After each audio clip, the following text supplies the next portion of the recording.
At the end of the video, I will give you some infos about memberships, a Discord server and future Hololive quizzes. So stay till the end if you are interested in any of that. Part 2 of giving weapons to Hololive members, or if they already have one, giving them a secondary weapon. Today is gonna be Hololive ID. I hope you're all ready for some more artistic masterpieces. Same rules as last time apply. Let's go, let's go. Risu was unironically difficult. I know, I could just give her something like a nut grenade.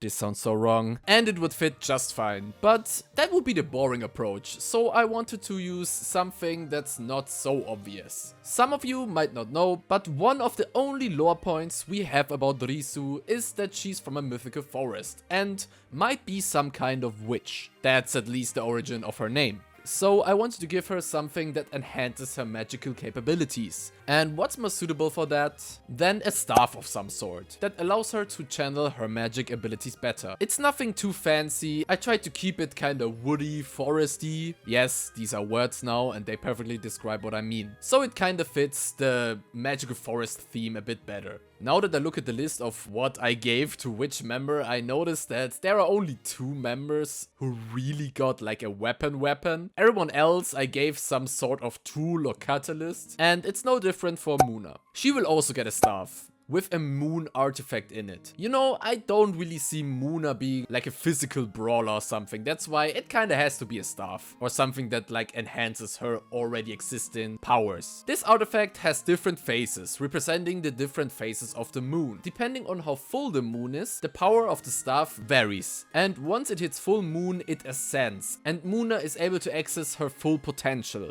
Not that she needs it. It's Muna we're talking about after all. Yopi won't get a weapon either. But I'ma be honest with this one. I was pretty lazy, but it's right there. Yopi is getting a big brush she got before arriving at planet Earth. It's advanced alien technology, you could say. Now the first idea that came to mind when thinking of what the brush could possibly do is just to make everything she draws turn into reality. And honestly, I'm just gonna go with that. That is about the coolest ability a brush can have. And it does suit Yopi quite well, since she has like the art thing going on. And that ability allows her to pretty much have access to any weapon she can imagine. So I think that's pretty pog. Now to the first actual weapon. I guess. It's usually not really used as a weapon, but you could at least classify it as such. Ollie's getting a chainsaw. Whenever I think of a tool to fight against zombies, I think of either a bat or a chainsaw. It's like a movie cliche. So to avenge all the zombies, Ollie decided to go with the exact weapon that is all too famous for zombie fighting. Now Ollie's chainsaw has had seen better days before, because she randomly found it in the backyard of an abandoned house. What also doesn't help is that Ollie's way to test if it's still able to take down people is to just try it on herself. Well, that's at least my headcanon story behind it. And I guess it works? Anya was by far the hardest one for me. It's kinda hard to think of a weapon for, well, a weapon. So I decided to give her something she doesn't carry around. For me, one of the main parts of Anya's design is her hair, that pretty much has a bigger surface area than her whole body. I wanted to use her hair as the basis of this weapon. Now I'm not sure if it's ever stated if Anya is able to freely transform between her weapon and human form, so maybe she isn't even capable of what my idea is about, but I feel like it would be a cool concept if Anya was able to make her hair sharp like a blade and fight using that. I can imagine Anya using mainly spinning moves that will prove super hard to dodge for enemies, because she would be cutting pretty much everything around her, and everything that comes into that whirlwind of blades is getting absolutely destroyed. In my head, that just seems really cool. Honestly, for every bird member, I want to jump right to some feather shenanigans, like I did with Mume. But that would be kind of boring if we did something like that again. So, going along with Raina's royal and fancy vibes, I decided to give her a fencing sword. Wait, does this thing even have a name? Give me a sec. Okay, so looks like it's called épée, foil or saber, depending on what kind of fencing you're doing. I haven't drawn it yet, but you will see which direction I went for on the screen. Anyways, I think that suits Raina quite well. I can just imagine her dashing and gliding around the enemy and stabbing them repeatedly, not giving them any chance to recover.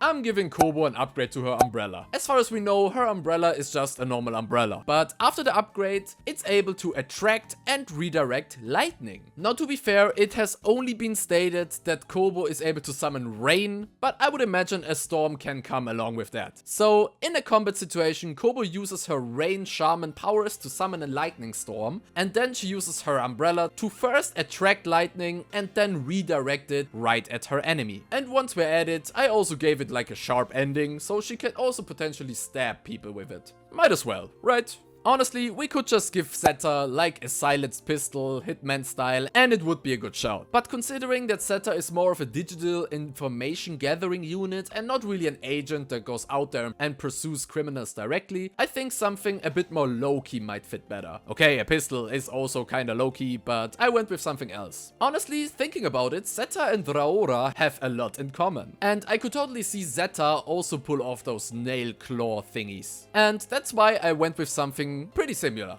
I gave Zetta little extendo claws, something she could just hide in her sleeve and just flick out when she needs it. I also imagine Zetta being more of an agile fighter that outmaneuvers her enemies, so these wouldn't get in her way if she performs such cool maneuvers in combat. So I think it's pretty fitting for her. Finally, we have Kaela, and Kaela could potentially already be in possession of various weapons. She is a blacksmith after all. That's why I have prepared 2 weapons for Kaela here. Once I have a beam that's half molten at the end. That's my headcanon about it. Kaela found a material on her journey that never cools down once heated, which is why this end is always hot as fuck. I guess you can imagine how effective it is when it hits someone. For the other weapon, I went with a big warhammer, in which Kaela has included a lot of different materials or ores she found on her hunt to find the ultimate material. The main piece of the hammer is a gemstone she got gifted by Bijou, which to this day is the hardest and most durable material she has found, which is why she mainly hits her targets with that side of the hammer. That concludes ID. Same as last time, I'm excited to hear your guys' ideas in the comments. Now to the little info drop I got for you guys. First up, down in the description is a link to my Discord server. It's nothing major, after all it's not like I have the biggest community either, and I will mainly just use it for announcing and managing events, like the quizzes we did in the past, and also to make polls for future events and videos. I guess I will also use it for updates, since YouTube community posts are kind of meh. If you join, make sure to read the rules, it's just the basic shit you see on every Discord, but still have a quick look at them, and also go into role assignment and select what kind of stuff you want to be pinged for. If you don't select anything, you won't get any pings and don't get annoyed by every single thing on there. So that's also nice, if you are not interested in any of that. I guess you can also chill in there and discuss stuff with other Hololive fans, or even ask me some stuff if you want to. But yeah, it's mainly for the events. Members will get a rank on there and also a separate chat room, which is pretty much mandatory since you guys would be flippin' paying for it.